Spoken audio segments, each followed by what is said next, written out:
Hello and welcome back to the channel. Today's video is going to be a little bit different. As you know from watching the channel, I love movies, I love TV shows, but I really spend a lot of time studying movies when I can. I'm watching a lot of things all the time. I'm watching streaming services, I'm watching shows with my wife, I'm watching films and things like that, but I thought I would make a video and kind of talk about how I get into different studies of movies, whether it's a director study or whether it's an actor study or something along those lines. It's really, and I may have talked about this a little bit in some Q&A videos, but it's really more to do with my mood, I think, than anything else. But I certainly get into these periods of time where I'm really studying a specific filmmaker or a specific actor very intensively. And so I'm curious to know how you get involved in maybe a film study. Maybe you have a favorite director and you start watching all of that director's work. I do that on occasion with many, many directors, and I may even do it over and over again because I love their, films. And I also notice that as we get closer to the fall and winter time, I spend a lot of time in the spring and summer collecting movies. And then in the fall and winter, I'm doing a lot more film study. So I have a film study going on the channel right now for Blake Edwards movies. And I'll talk about Blake Edwards in a little while. But I also have a few other series where I'm talking about a specific director, Tarkovsky, as an example. So I thought I would try to go through it and just explain what my process is for really getting involved in these movies.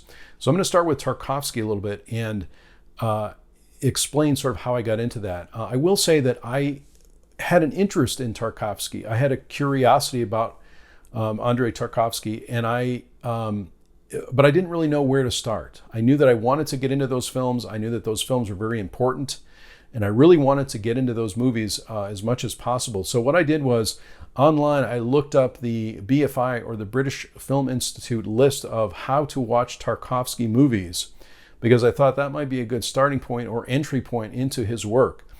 And it was absolutely the right thing to do for me anyway.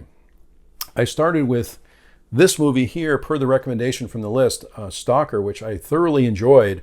And I basically followed that list and was able to make a series of videos based on that list from the BFI about how to start with Tarkovsky's work. And I just love these films, and I will link that study in the description below so that if you want to watch those videos, you can. If you're new to Tarkovsky, maybe you can take a look at those.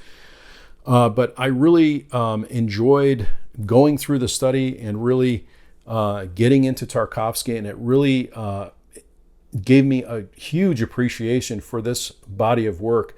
I think in the past too, and this happens to me a lot also, I'm interested in a director or an artist and I watch the wrong thing. I may watch the wrong thing to start. So I think I'd watched Solaris and I didn't really get it. I wasn't really that interested in it. I tried to start the movie. I didn't really understand exactly what I was supposed to be getting out of the movie. And I think once I started with this, now this is not an easy film to watch either. There's a lot of really intense, themes in this, and so I'll invite you to go watch those other videos that I made where I talked in detail about this movie. But that is my introduction to Tarkovsky. I'm so glad I did it. I love doing these film studies. It really teaches me a lot about movies and about the filmmaking process and about the process that the artists go through. And I'm such a big fan of Tarkovsky. I know that I will revisit his work over and over again throughout my lifetime. And so this is one example of kind of how I got into that particular study. I wanted to use one other example, and then I'm going to talk a little bit about Blake Edwards. But one other example is Ingmar Bergman.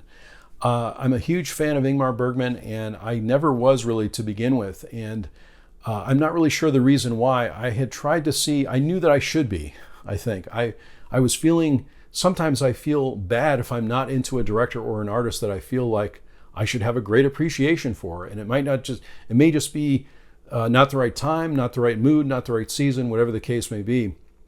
But for Bergman, I had an interesting experience with Bergman. I had seen Wild Strawberries, and I thought it was good. I really enjoyed it, I think I'd also seen The Seventh Seal a couple of times, and I thought that movie was really great. Those two movies seem like movies that people get into when they start to talk about Bergman. But I also had this other film that I really liked a lot, and this I had on DVD. It was one of my first Criterion's Bergman Island, which is now included in the box set for Bergman. But I had this separate release, and I really loved this. I really absolutely love this movie. And it really gave me an insight into Bergman himself, which I really didn't know anything about at the time. And this is a movie from 2006. It's 83 minutes. It's just about his life on Bergman Island, or Faro, and I'm probably not pronouncing that correctly, but the island that Bergman lived on for many, many years and shot some films on as well.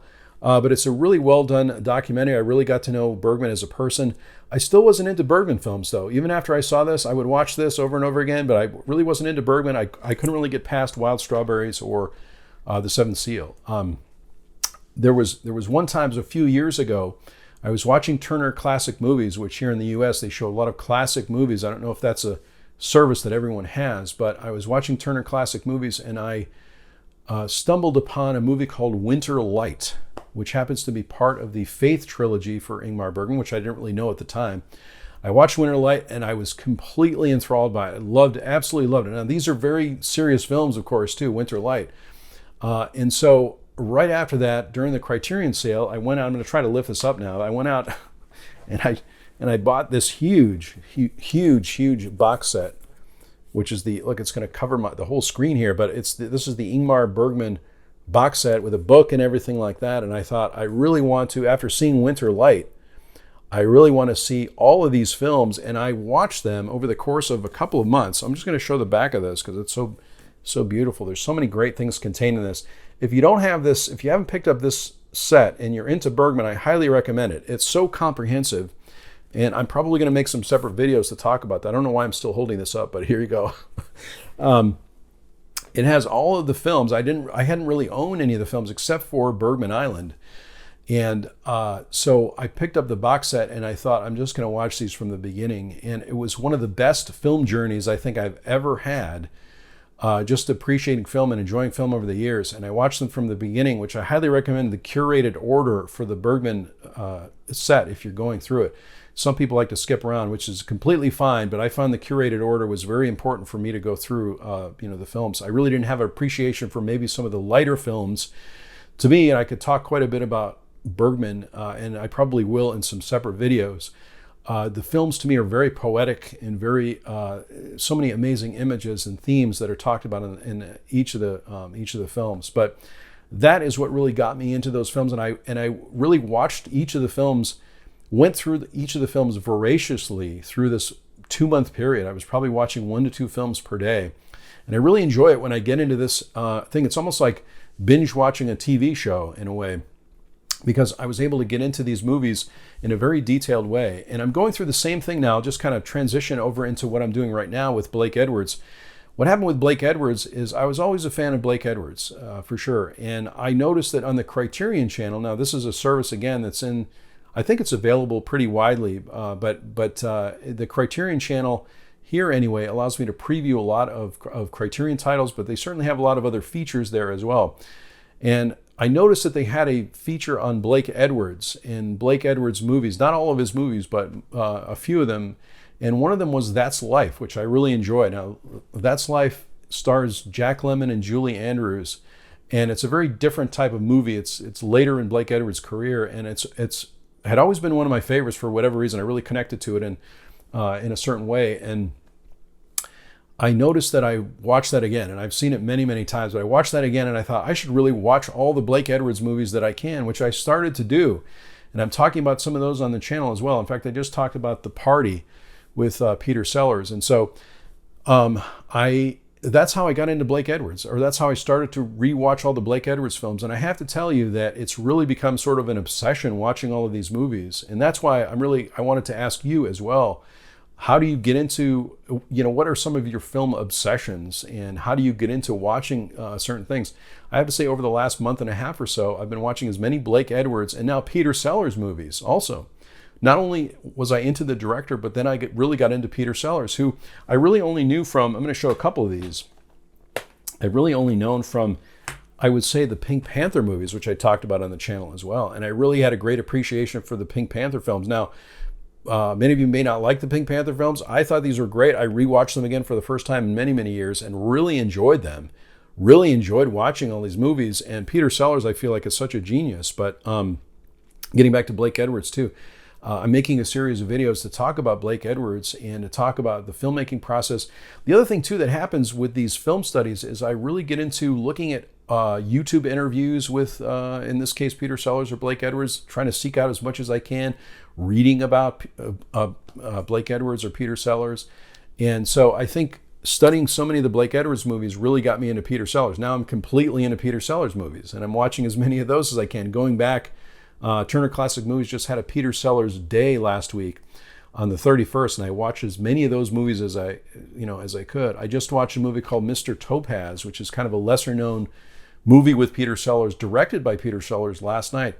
It was good. It was okay. I don't know that I'm necessarily going to review it or talk about it on the channel, but I really did enjoy it. So the other movie I wanted to talk about briefly, there's a couple more I wanted to talk about. One is I'm going to be doing a separate video to talk about this movie, Breakfast at Tiffany's, with Audrey Hepburn, and really, really enjoyed this. I saw this for the first time this year. I know that's hard to believe, but I absolutely enjoyed it, and it was part of Blake Edwards, looking at all the films that he's done over his career, and I really enjoyed it. I think in that particular context, hadn't really seen it all these years. Really enjoyed it. I'm planning to watch it again before I talk about it on the channel, and this has a lot of extra features on it as well. I can't tell you how much I enjoy this process of collecting and watching movies, but I really like it when I get into this flow of really consuming as much as I can of a director's work or an actor's work. I also will talk briefly about in my I may do a video. Let me know if you're interested in this too. A video of my favorite Peter Sellers movies. Peter Sellers, again, very interesting personality. Just watching some of the interviews and watching some of the extra features for Dr. Strangelove as an example, or from Being There, which is one of my favorite movies. But I was watching this movie. This movie became one of my absolute favorites. I'd never seen it before. After the Fox, with Peter Sellers, Victor Mature, and many others. There's the back of that one too. This is a Kino Lorber release. It's a Blu-ray. And I'm singing the theme song of this. This was written by Neil Simon, so that's a connection there in terms of theater. So I think it's very well written.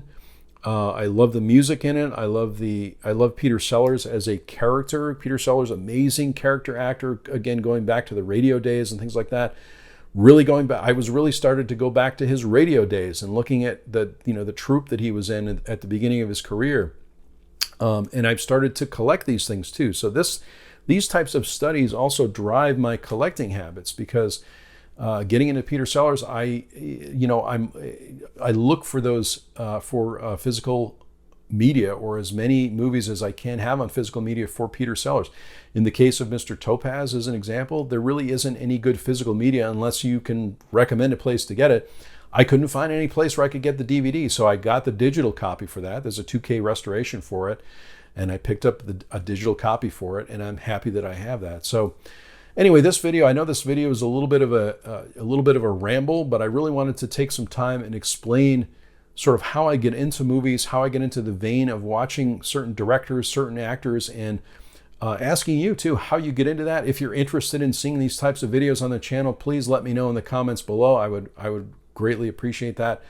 It's a lot of fun for me, and again, I watch a lot of different things over the course of a week or months, and so I'm watching streaming services. Like I said, I'm watching new things. I'm watching new series. I do watch a lot of older films, as you can tell. I do watch a lot of Turner Classic Movies.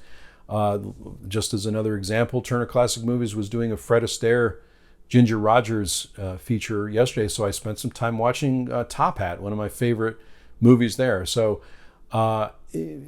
anyway, I'm very interested to know sort of how you approach your watching. And there may be a time when I'm not into these particular kind of film studies, and I may be watching random films. Like this is my horror collection here for the most part. And so probably this month and next month, I'll be spending some time watching some horror films, watching some scary films because of the season. But in between that time, probably watching more Peter Sellers movies. So I think coming up soon, I will probably talk about another couple of Blake Edwards movies, and I will create these in sort of a film study list, if you will, if that helps you, if you've never seen any of these movies before. And then I'll probably talk about my favorite Peter Sellers movies, talk a little bit more about Peter Sellers and things like that. That's really what is of interest to me right now. So hopefully this video makes a little bit of sense, and I really wanted to give some insight into how I go about this process. It's really very enjoyable to me, and it's one of the things I love about being a film fan, and a collector, like I said, because many times when I watch, when I get into Blake Edwards or Peter Sellers, I seek out those movies, and I'm going to be looking on Amazon, eBay, any place I can find anything new to watch. And so now I've got a full collection of Peter Sellers movies that I can go back to, which I know that I will go back to over and over again because I've really enjoyed the study so much. Even the link of, I know I'm talking about Peter Sellers again, Blake Edwards, the link of that Blake Edwards and Peter Sellers had with the silent movies and the slapstick era. So let's see if I can grab this up here too. So that leads me into another area. They talk a lot about Laurel and Hardy, and I have this particular set that I would like to get into. Again, I've seen some Laurel and Hardy, haven't really studied it as much as I can, so I'm sure that it's going to lead me into this, watching this, and really getting into this, because Peter Sellers talks about how much he was influenced by, or how he shaped the character for Being There from Stan Laurel, which I thought was very interesting. And if you watch some of Being There and some of the mannerisms of Stan Laurel, you can see where that connection comes from. So anyway, all this stuff is very interesting to me, and it really fuels my passion for film and watching. So let me know if you have a specific approach to getting into new directors or films that you love. Drop a suggestion in the comments below as well. I'm always up for new recommendations and suggestions, so I really would appreciate that. Thanks so much for watching this video today. I really do appreciate it. If you like this video, click on like. If you'd like to see more of these, if you want to see more film studies, please let me know. I would love to know that. If you haven't subscribed to my channel, please subscribe. That would be awesome. I sincerely hope that everyone is safe and well, and I'll talk to you soon.